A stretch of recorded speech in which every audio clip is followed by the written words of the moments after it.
would like to get done. So lots of horse trading going on, and again, it depends on the outcome of the November election. If the control switches to the Democrats in the House or Senate, who knows? I guess we'll find out in November. That could certainly intensify the desire of some folks to try to get some things passed before the opportunity of having House, Senate, and governors all in one party control from not happening again for a long time. So. And we've had Republican control, not just with the legislature, but also the executive branch here in the state for some time. Well, 8 years, yeah. Yep, 8 years, and for the most part of that, it's been Republicans in the Senate for sure, and then the House for a lot of that. So. Right, and it's interesting to me how the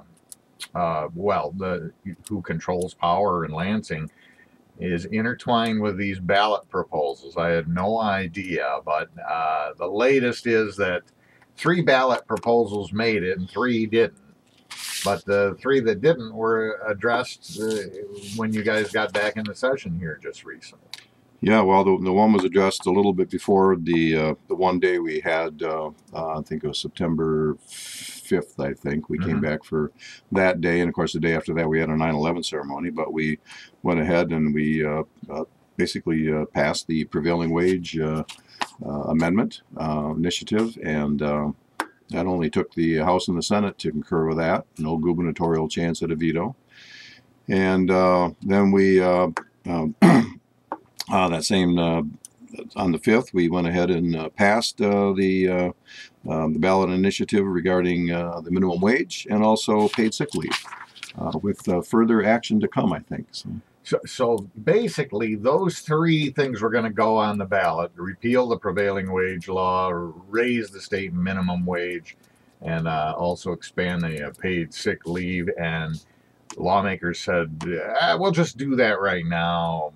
It's kind of pretty much, maybe we'll tweak it later, but they won't need to go on the ballot.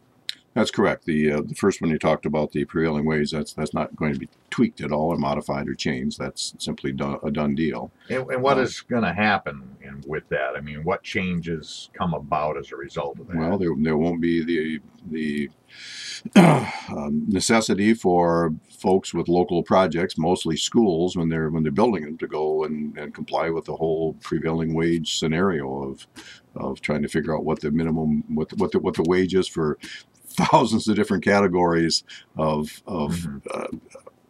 different types of activities people do, whether you're a carpenter or a plumber or whatever, and then within those different gradations. So it takes all of that out of the picture.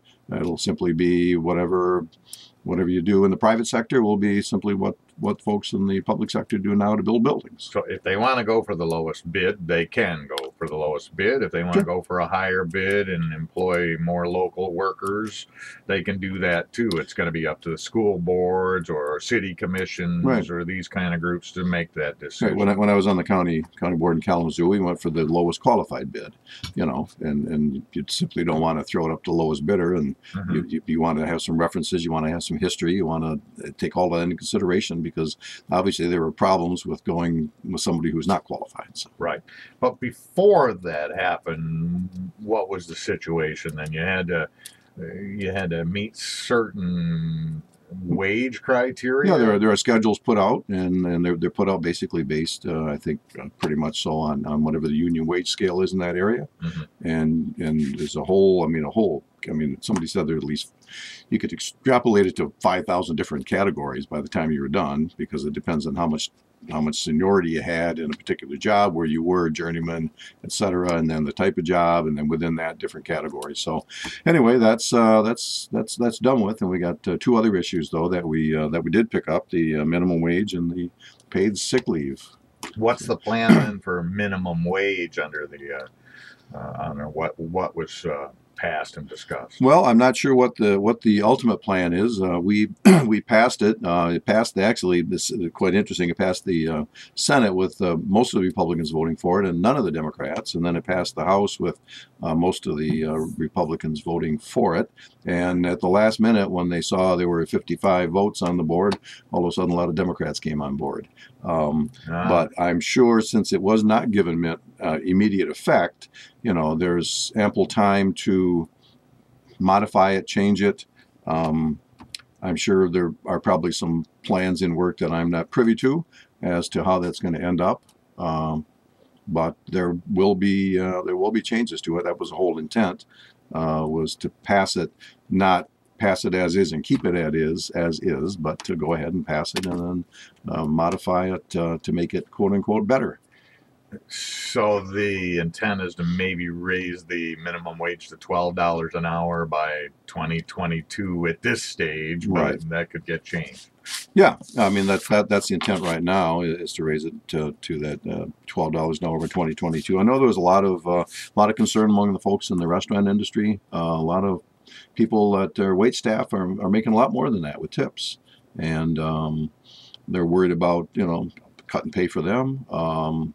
Worried about some folks that may be in the restaurant industry but not with tip wages. I was at a McDonald's recently, and there's nobody at the counter.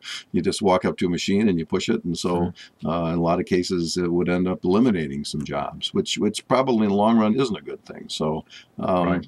We're going to take a look at it when we come back, and hopefully there's some plans. Again, you don't want to, we shouldn't gut the whole thing. I think the people wanted to see something, and then it's a matter of how far do you go before some court says, hey, just a minute, you've basically gutted this proposal, not simply made it better, and you tell me what that is, and we'll figure it out. So. I guess a lot of groups of restaurants and the like will be weighing in to Sure. try and get last minute changes in before any of that becomes law. Right. And right now there's a lot of economic pressure to raise wages as it is. You drive by some of these, some of the fast food restaurants, and you see they're paying a lot more than $9.25 an hour right now to get people in there. So I think there's wage pressure right now to start raising that minimum wage in lots of occupations, not necessarily all of them.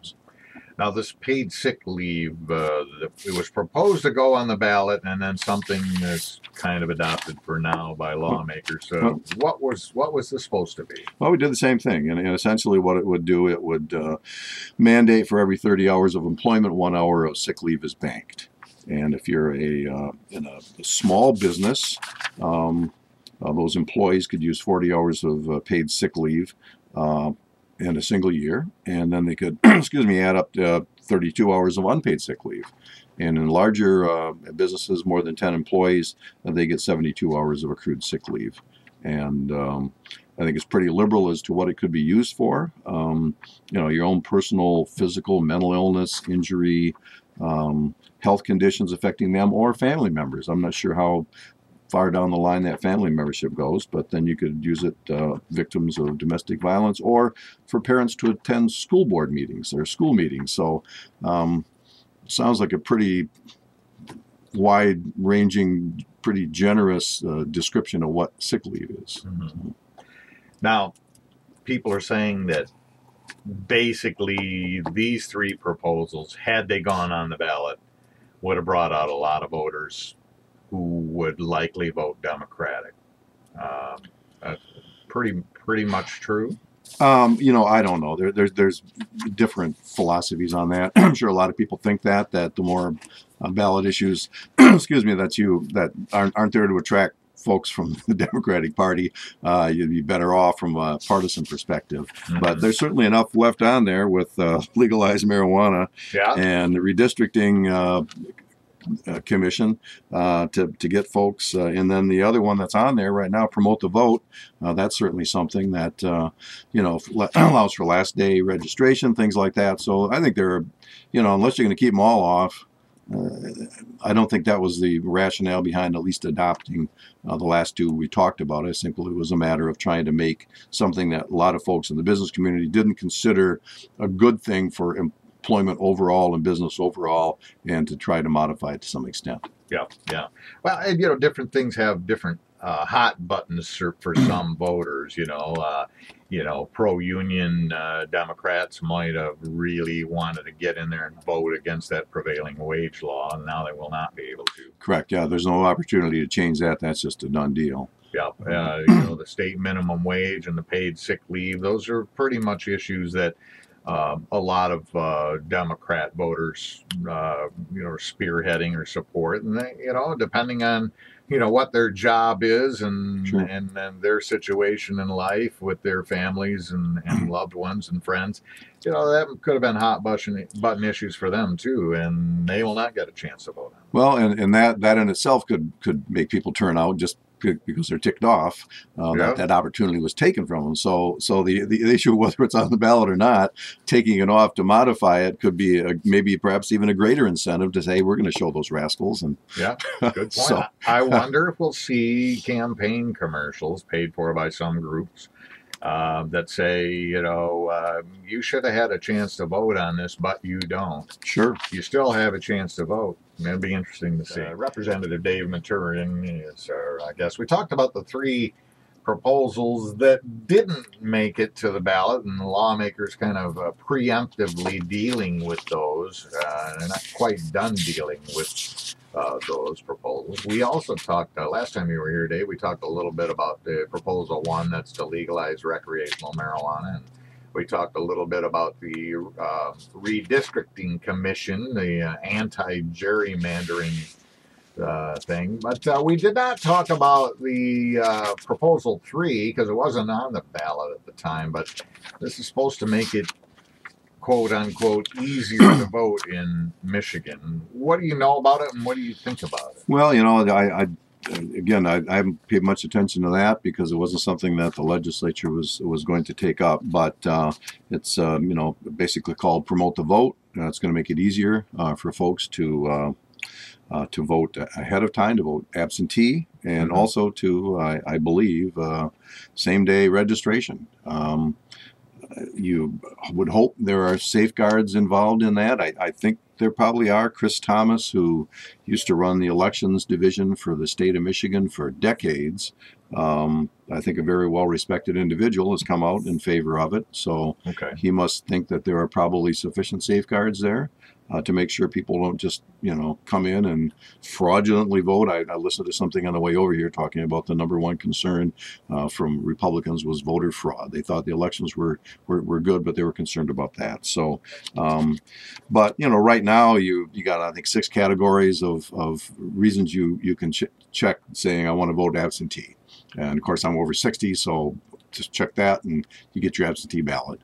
Right. Or if you think you're going to be out of town that day, you can check that ballot too. But right now, I think there are 37 states that allow early voting, that allow people to vote absentee without a reason. I think it's probably a good thing myself. Why force people to kind of fudge it a little bit and say, well, I think I'm going to be out of town. Sure. The more folks that vote, but again, I think if Chris Thomas has put his stamp of approval on it, I think it probably is a good thing. And my thought on this has always been, voting is an important thing. People should make the effort to vote. They should think about who they want to vote and what they're voting on, make an informed decision, and then get off their butts and go do it. But this requires people to get off their butts. They have to think ahead of time. They have to think, well, I'm going to need to vote absentee. So I'm fine with that. What I don't like is the proposals that the Democrats kind of want to put out there, which is, if a guy's thinking he might vote for a Democratic candidate, it just automatically is going to go in the ballot, and there's 50 people over there that we know are thinking about voting for this guy. So let's just green light those 50 votes. Yeah. And that's contrary, I think, to our system. People need to make the effort. Sure. So if that's all this is about, it sounds like a good proposal to me. It's got the support of a lot of different people: League of Women Voters, Michigan League for Public Policy, the ACLU, the NAACP. But it does have a lot of Democratic support. Yeah, well, you know, I mean, Grand Rapids Mayor, Detroit Regional Chamber of Commerce, you know, Mayor of Detroit. I mean, so there's some partisan folks in there. There are some, I would say, relatively nonpartisan supporters in it. It basically, when you go to visit the Secretary of State's office, you get your driver's license renewed, you're automatically enrolled to vote, unless you opt out of it. So I think that's probably going to add more folks. You know, it kind of cuts both ways. You want people to be informed. You just don't want them to just feel that they have to, you know, well, I got to do it and whatever, and just go, you know, Yeah. randomly select something or you know, hit one ticket or the other. I think it's good to make, especially when you got a bunch of ballot amendments. On the flip side, you want to make sure that people have taken the time to do that. And I'll tell you, when you go in, you better have done some research ahead of time on those things to understand, you know, why you're voting one way or another. Otherwise, it's going to be awful long lines. Always a concern that people are going to get nudged by some emotional campaign, TV campaign, and they're just going to go with a knee-jerk reaction and cast their vote without ever giving a thought to, you know, any of the facts at all. And that's what worries me. You know, I would just assume people who are ignorant stay home, never vote. Well, a lot of politics is emotional, though. That's that tends to pretty much overwhelm folks with emotion. Absolutely. Well, Representative Maturen, next month when you stop by, we can talk a little bit about a couple of initiatives that you're working on in your final 3 months in Lansing, and talk about the lame duck session a little bit and a little bit more as you learn about how these 3 proposals that did not make it on the ballot are going to be dealt with. Well, 2 of the 3 anyway. In Lansing. Representative Maturen, good to see you. Thanks. We'll talk to you next time. Always a pleasure.